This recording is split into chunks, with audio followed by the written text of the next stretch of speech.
everyone, how's it going? This is AP from Mumba, and today I'm going to show you how to use the Mumba vacuum wine preserver.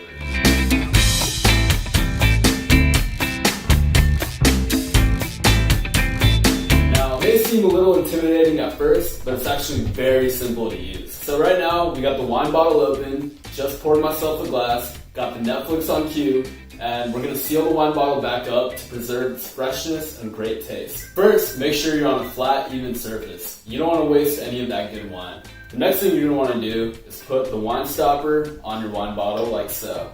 Thirdly, you're going to put the vacuum wine preserver on top of the wine stopper and press the power button on top. What's going on right now is the wine preserver is suctioning out the air because air is the enemy of wine. The moment you open a bottle and let air in, wine quickly starts to lose its flavor, aroma, and body. This is a process known as oxidation. And the same thing happens to beer, liquor, champagne, and even olive oil and vinegar. So what our vacuum wine preserver does is suction out all that air to keep it from basically spoiling the wine. And it does it automatically. No pumping, no pinching of fingers, no gas or chemicals, it's all natural. Now, you don't have to finish a bottle on the same day you open it.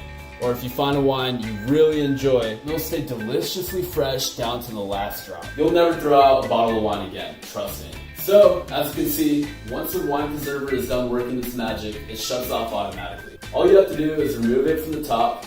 Every time you pour this bottle of wine, it will taste like the first time you opened it. Cheers!